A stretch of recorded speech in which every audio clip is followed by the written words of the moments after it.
Hello friends नमस्कार। पुरुष हुअन्तु कि महिला 40 वर्ष बयस उपनीत हेले शरीर जेमिति हाथ टेकी दिए। एही बयस पर उभय किछि ना किछि कामरे व्यस्त थांती।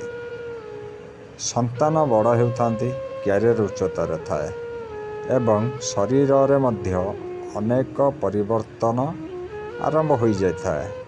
एभली परिस्थिति रे निज स्वास्थ्यर जत्न नेबा आहुरी अधिक जरूरी हो पड़ता है। जदि एही समय रे किछि अभ्यास समय बदला न जाए तेबे आगकू जाई एही अभ्यास गुड़िक रोगर कारण हो पारे। तेबे आसंतु जानिबा 40 वर्ष बयस परे महिला माने केउं 7टी खराब अभ्यास दूरेई रहिबा उचित, जहाद्वारा आपण प्रति बयस सुस्थ सतेज एवं सकारात्मक रहिबे। 40 वर्ष बयस परे एही भूल गुड़िक करंतु नाही। जलखिया छाड़िबा। अनेक समय रे महिला माने सखाळर जलखिया छाड़ी दियंती, विशेष करी सेतेबेले जेतेबेले शीघ्र कामरे लागी पड़ती। किंतु आपणଙ୍କୁ मने रखिबाकू हेबो जे 40 वर्ष पर एही अभ्यास आपणଙ୍କ मेटाबॉलिज्म को धीर करि पारे। एहा द्वारा शक्ति स्तर खसी जाए एवं ओजन बढ़िबाकू लागे। दिनर आरंभ सर्वदा सुस्थ जलखिया जेपरिक ओट्स, फल, अंडा किंबा इडली उपमा सहित करंतु। गोटिए स्थान रे बसी रहिबा, वर्क फ्रॉम होम हेउ किंबा ऑफिस चाकरी, लंबा समय पर्यंत गोटिए स्थान रे बसिबा आपणଙ୍କ शरीर पाई विपज्जनक होई पारे। 40 वर्ष पर मांसपेशी दुर्बल हेबाकू लागे एवं हाड़ घनता मध्य कमी थाए। प्रतिदिन अति कम रे 30 मिनिट वॉक, जोग किंबा शक्ति ट्रेनिंग को निज जीवन शैली रे निश्चय शामिल करंतु।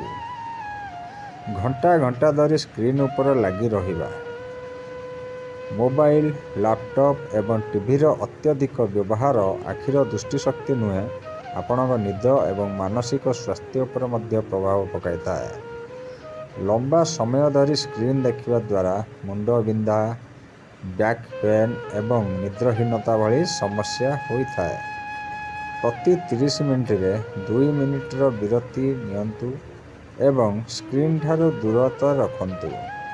अस्वास्थ्यकर खाद्य खाइबा, अत्यधिक तेल रे भजा, प्रोसेस्ड एवं मीठा खाइबा द्वारा केवल ओजन बढ़े नहीं बरं हार्मोनाल बैलेंस मध्य बिगड़ी जाता है।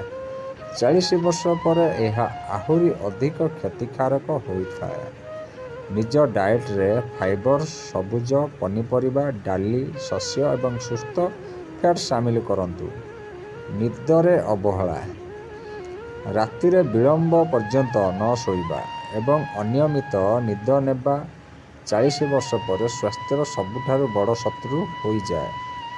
निदर अभाव इम्यूनि सिस्टम दुर्बल होता है, स्ट्रेस बढ़े एवं ओजन मध्य बढ़ी पारे।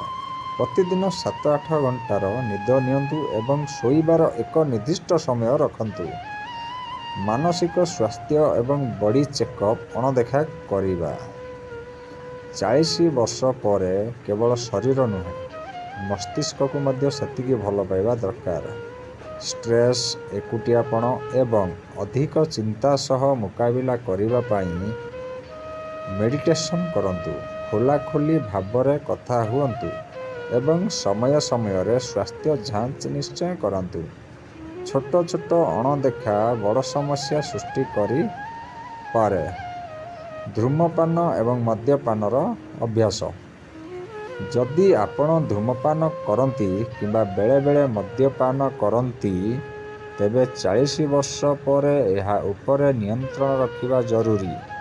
एही अभ्यास गुड़िक निद, चर्म, हार्मोन एवं ओजन समस्त को प्रभावित करिथाए। धीरे धीरे एगुड़िक ठारू दूरता रखंतु एवं सुस्थ जीवनशैली आड़कू पाद बढ़ांतु। ତେବେ ଏହି 7ଟି ଖରାପ ଅଭ୍ୟାସକୁ ଆଜି ହିଁ ବାଏ ବାଏ କୁହନ୍ତୁ ଏବଂ ନିଜ 40 ବର୍ଷ ପରେ ଜୀବନକୁ ସୁସ୍ଥ, ଖୁସି ଏବଂ ସକାରାତ୍ମକ କରନ୍ତୁ। କାରଣ ଯେତେବେଳେ ଆପଣ ସୁସ୍ଥ ରହିବେ ସେତେବେଳେ ଆପଣଙ୍କ ପୁରା ପରିବାର ଖୁସିରେ ରହିବେ। ବର୍ତ୍ତମାନ ନିଜକୁ ପ୍ରାଥମିକତା ଦେବାର ସମୟ ଆସିଛି। ଏହି ଅଭ୍ୟାସଗୁଡ଼ିକୁ ଛାଡ଼ନ୍ତୁ ଏବଂ ଏକ ସୁସ୍ଥ ଜୀବନ ଆଡ଼କୁ ପାଦ ବଢ଼ାନ୍ତୁ। ଜୟ ଜଗନ୍ନାଥ, ଜୟ ଜଗନ୍ନାଥ, ଜୟ ଜଗନ୍ନାଥ।